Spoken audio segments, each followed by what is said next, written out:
मेरे mummy papa ने मेरी शादी गांव की एक अनपढ़ गंवार लड़के से कर दी थी। लेकिन मैं तो किसी और से प्यार करती थी। इसलिए मैं इस गंवार लड़के को छोड़कर अपने प्रेमी के साथ भाग गई। लेकिन जब मुझे अपने प्रेमी की सच्चाई पता चली तो मेरे पैरों तले जमीन निकल गई, क्योंकि वह तो मुझे शादी के फेरों के बाद मेरी विदाई हो गई और मैं अपने ससुराल एक गांव में पहुंच गई। ससुराल पहुंचते ही कुछ रस्में करने के बाद मुझे एक कमरे में बिठा दिया गया। मैं एक पढ़ी लिखी लड़की थी और मेरे मम्मी पापा ने मेरी शादी मेरी मर्जी के खिलाफ एक किसान के साथ कर दी थी, जिसका नाम रवि था। मैं अपनी किस्मत पर रो रही थी। रोने के सिवा और कर भी क्या सकती थी। कुछ देर बाद मेरा पति अंदर आया। मैंने एक हल्की सी झलक उसकी तरफ देखा तो वह मुझे बिल्कुल अनपढ़ गंवार लगा। रंग भी थोड़ा काला था। वह मेरे सामने आकर बैठ गया और मुस्कुराने लगा और उसने मुझे इस तरह देखा कि मुझे बहुत बुरा लगा। वह मुझे कहने लगा, मैं बहुत किस्मत वाला हूँ जो मुझे तुम जैसी खूबसूरत और पढ़ी लिखी पत्नी मिली है। मैंने तुरंत उसकी बात का जवाब देते हुए कहा, लेकिन मैं बहुत बदकिस्मत हूँ जो मुझे तुम्हारे जैसा गंवार पति मिला। मेरी बात सुनकर उसके चेहरे का रंग उड़ गया। उसको शायद मुझसे ऐसी बात की उम्मीद नहीं थी, लेकिन मेरा दिमाग बहुत खराब हुआ पड़ा था। मेरे माता पिता को मना करने के बावजूद भी मेरी शादी गांव में करा दी।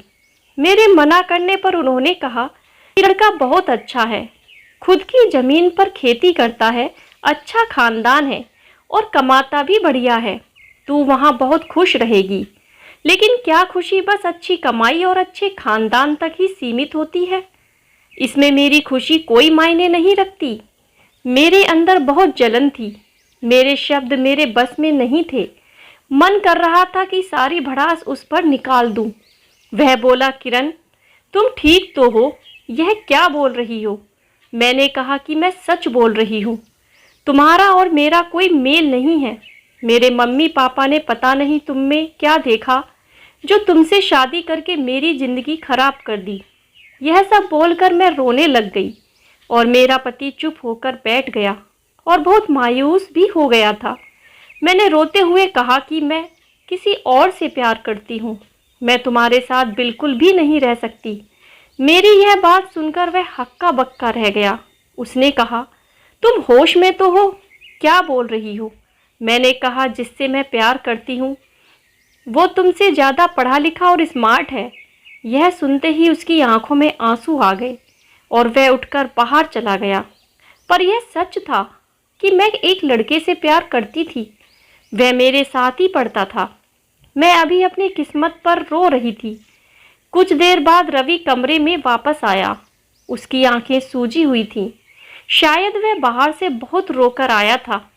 उसने अपना बिस्तर उठाया और ज़मीन पर ही लेट गया।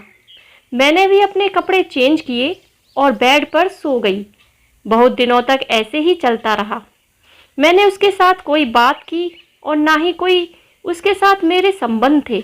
वह सुबह होते ही अपने खेतों में चला जाता और थक हार कर जब घर आता तो उसका शरीर और कपड़े मिट्टी और पसीने से भरे होते, जिसे देखकर मुझे घिन आती थी। मैं बड़े गुस्से से उसकी तरफ देखती और मुंह फेर लेती। मुझे देखकर वह कमरे से बाहर चला जाता और नहा धोकर वापस आता। मेरी मजबूरी यह थी कि मुझे सबके साथ बैठकर खाना खाना पड़ता था, क्योंकि मेरे ससुराल में सभी इकट्ठे बैठकर खाना खाते थे, जो मैं बिल्कुल नहीं कर सकती थी। कुछ दिनों तक तो मैं आधा खाना खाकर ही उठ जाती थी। शायद यह बात रवि को पता चल गई थी कि मैं उसके साथ बैठकर खाना नहीं खा पाती हूँ, इसलिए वह अब खुद ही आधा खाना खाकर उठ जाता था। मुझे बिल्कुल भी फर्क नहीं पड़ता था कि वह सारा दिन खेतों में मेहनत करता है और उसको पेट भर के खाना भी नहीं मिल पा रहा है। मैं तो बस अपनी अधूरी ख्वाहिशों के बारे में ही सोचती रहती हूँ और अपने प्यार अनुराग के बारे में सोचती रहती। मेरे पास फ़ोन नहीं था। मेरी मम्मी ने मेरा फ़ोन अपने पास ही रख लिया था। जब मुझसे रहा नहीं गया तो मैंने सारी शर्म लिहाज छोड़कर रवि से फ़ोन मांगा और कहा कि मुझे अनुराग से बात करनी है। हैरानी से मेरी तरफ देखने लगा। मैंने उसके हाथों से फ़ोन छीन लिया और अनुराग को फ़ोन मिलाकर बातें करने लगी। रवि रोज की तरह ज़मीन पर सो गया। अनुराग अभी मुझे अपनाने के लिए भी तैयार था। एक दिन मैंने गुस्से से रवि से कह दिया कि मुझे छोड़ क्यों नहीं देते। मम्मी पापा की वजह से मैं खुद कुछ नहीं कर सकती थी।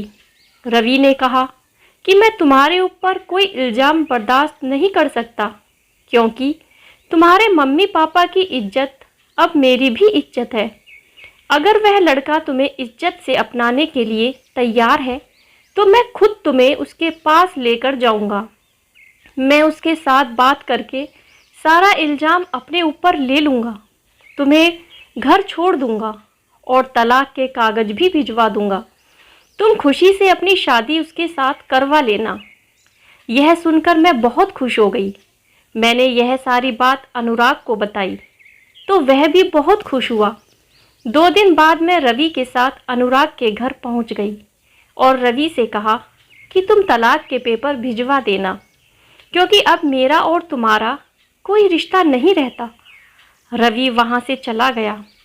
घर में अनुराग के अलावा और कोई नहीं था, जबकि उसने तो कभी कहा था कि उसने इस रिश्ते के बारे में अपने घर में सबको बता दिया है।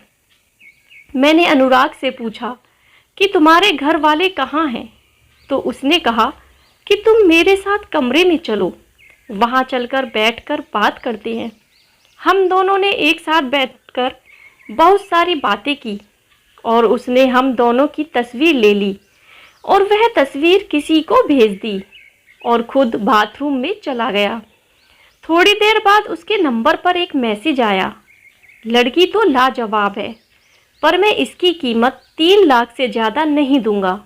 जब मैंने उसके फ़ोन पर यह मैसेज पढ़ा तो मेरे पैरों तले ज़मीन खिसक गई। इससे पहले कि कुछ और होता, मैं वहाँ से भाग आई। रोते रोते अपने ससुराल पहुँच गई।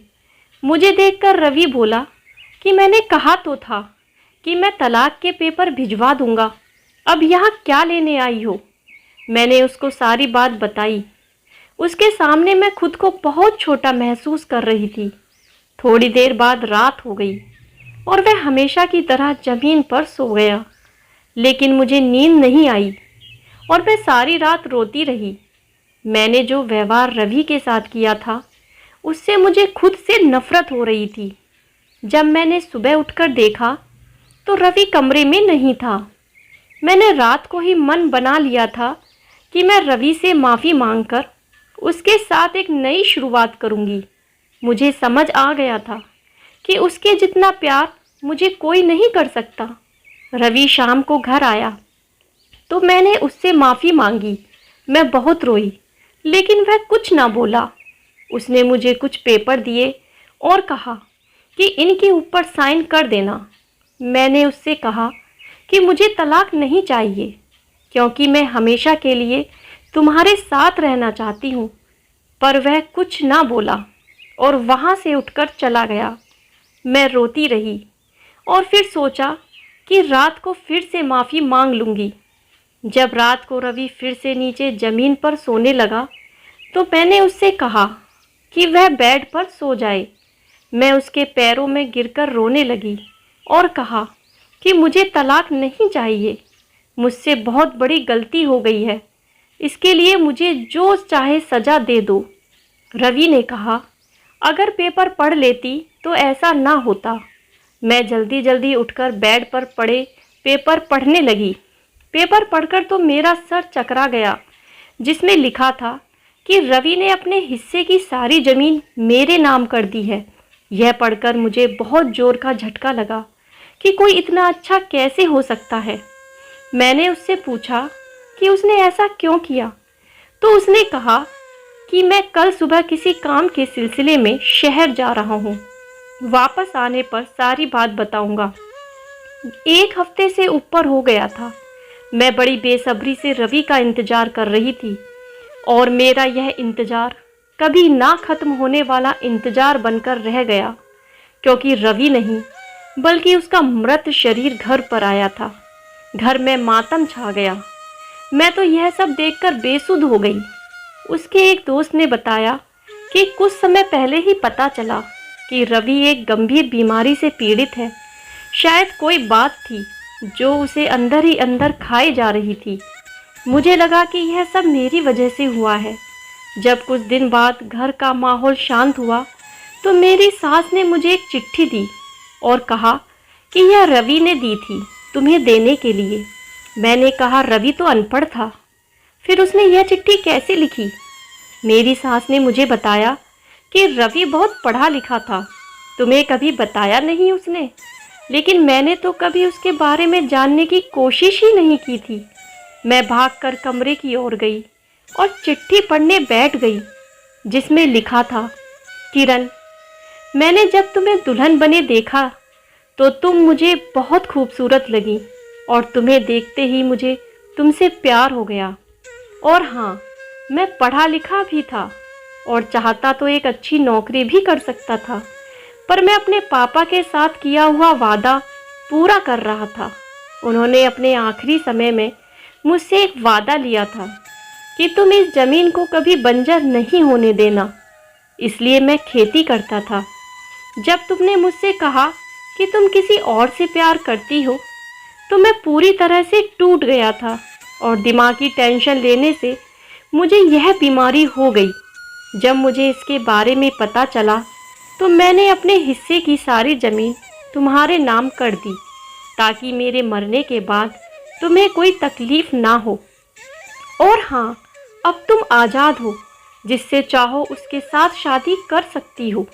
यह सब पढ़कर मैं बहुत ज़्यादा रोने लगी, क्योंकि मैंने हमेशा के लिए अपने पति को खो दिया था और मैं आज भी उसकी विधवा बनकर रह रही हूँ, क्योंकि इतने अच्छे इंसान को तकलीफ़ देने की यही सज़ा हो सकती थी। जो ज़िंदगी इतनी अच्छी और हसीन हो सकती थी, मैंने उसे अपने हाथों से ही उजाड़ दिया था। आज भी दिल में एक टीस सी उठती है कि काश भगवान नीचे आकर मुझसे पूछ ले कि तुम्हें क्या चाहिए, तो मैं रवि को भगवान से वापस मांग लूँ। दोस्तों, आशा करती हूँ कि आपको यह कहानी पसंद आई होगी, तो प्लीज़ कहानी को लाइक कीजिए और अगर आप चैनल पर नए हैं तो चैनल को सब्सक्राइब करना बिल्कुल ना भूलें। Thank you.